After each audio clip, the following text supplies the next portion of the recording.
साथियों, भ्रष्टाचार हमारे देश में बहुत ही गहरी जड़ें बना चुका है।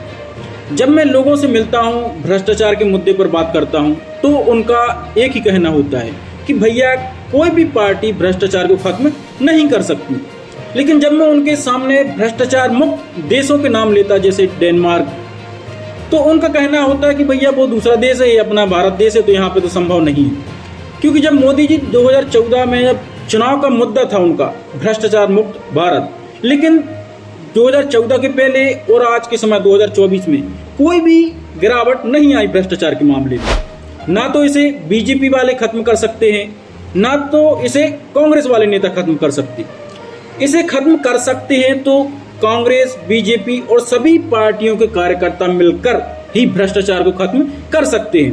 क्योंकि नेताजी तो चाहे कांग्रेस वाले हों या बीजेपी के नेता हों या किसी अन्य पार्टी के नेता हों, सभी भ्रष्टाचार में लिप्त होते हैं या भ्रष्टाचार कराने में इनका हाथ जरूर होता है। लेकिन जो कार्यकर्ता होते हैं सभी पार्टियों के, ये बहुत ही ईमानदार होते हैं। अगर सभी पार्टियों के कार्यकर्ता भ्रष्टाचार के मुद्दे पर एक साथ आ जाएं, तो भ्रष्टाचार मुक्त भारत बनाना संभव हो सकता है। और दोस्तों, मैं दमोह जिले के ग्रामीण क्षेत्रों में ज़्यादातर घूमा हूँ, तो वहाँ पर मैंने देखा है कि 1 लाख का काम अगर आता है पंचायत में, तो सिर्फ 10,000 ही उस काम में लगाए जाते हैं। एक बुंदेलखंडी शब्द है लत्ता लपेड़ी, मतलब जुगाड़ू काम करना। तो 1 लाख में से सिर्फ 10,000 रुपये का काम किया जाएगा और बाकी जो 90,000 होते हैं उसमें से सरपंच अपना हिस्सा रखता है, सचिव अपना अलग हिस्सा रखता है और जो सीओ रहते हैं उनका भी हिस्सा बटा हुआ होता है। और इनके अलावा भी अन्य कहीं दूसरी जगह भी हिस्सा जाते हैं। तो अब आपके मन में आ रहा होगा कि भैया भ्रष्टाचार से हमारा लेना देना क्या है? हमारे लिए तो कांग्रेस वाले भगवान हैं, हमारे लिए तो बीजेपी वाले भगवान हैं, हमारे लिए तो ये बाप हैं, हमारे लिए तो वो बाप हैं। तो मैं बताऊं दोस्तों आपको कि कुछ साल पहले आपने सुना होगा कि श्रीलंका दिवालिया हो चुका। वहाँ के प्रधानमंत्री इधर उधर भाग रहे हैं, जनता उनके पीछे पीछे भाग रही। और अभी वर्तमान में देखा जाए तो पाकिस्तान का नाम भी चल रहा है कि भैया ये जल्दी दिवालिया हो जाएगा।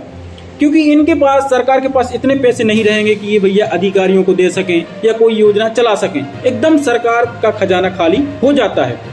और हमारे देश में अभी देखें तो 175 लाख करोड़ का कर्ज है। वो सरकार पर कर्ज नहीं है, क्योंकि सरकार तो हमारे देश की जनता की चौकीदार है। 175 लाख करोड़ का कर्ज है हमारे ऊपर, आपके ऊपर। 175 लाख करोड़ का समान हिस्सा 125 करोड़ लोगों पर समान रूप से वितरित होगा। तो वो हमारे और आपके और मुकेश अंबानी सभी के ऊपर कर्ज है 175 लाख करोड़ का। तो जब हमारे नाम पर कर्ज लिया जा रहा है, तो फिर ये अधिकारी अपनी बीवियों को घुमाने में, विदेशों में जमीन खरीदने में हमारे नाम का कर्ज का पैसा क्यों खर्च कर रहे हैं? हमारे देश के ऐसे युवाओं से कहना चाहता हूँ जो बेरोजगार हैं, दिन भर बैठे रहते हैं, मोबाइल में पूरा दिन व्यतीत कर देते हैं। तो साथियों, आपको जरूरी नहीं कि आप आर्मी में जाएं, बॉर्डर पर जाएं, तभी देशभक्ति करें।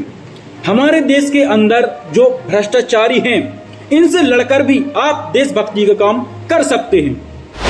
और मैं युवाओं से ही आगे आने के लिए इसलिए कह रहा हूं, क्योंकि हमारे देश के जो बूढ़े बुजुर्ग हैं, उनको तो आदत हो चुकी है भैया भ्रष्टाचार सहने की, देखने की। क्योंकि उनको लगता है कि भैया भ्रष्टाचार है, अधिकारियों का जन्मसिद्ध अधिकार है भ्रष्टाचार करना। उनका ऐसा सोचना हो गया है बूढ़े बुजुर्गों का। जो युवा हैं हमारे देश के, ये एक नई क्रांति ला सकते हैं भ्रष्टाचार मुक्त भारत बनाने में। हमारी टीम ने एक छोटे लेवल पर भ्रष्टाचार मुक्त गांव बनाने की शुरुआत की है। अगर आप भी सोचते हैं कि अगर आपके गांव में विकास कार्यों के लिए 1 लाख रुपए आते हैं, तो 1 लाख रुपए का विकास कार्यों में सदुपयोग होना चाहिए। अगर आप ऐसी सोच रखते हैं तो आइए हमारी टीम के साथ जुड़िए और आपके गांव को भ्रष्टाचार मुक्त गांव बनाइए। हमारा मोबाइल नंबर है 8103488594 8103488594। इस नंबर पर आप कॉल कर सकते हैं और भी अधिक जानकारी पा सकते हैं और हमारे साथ जुड़ सकते हैं।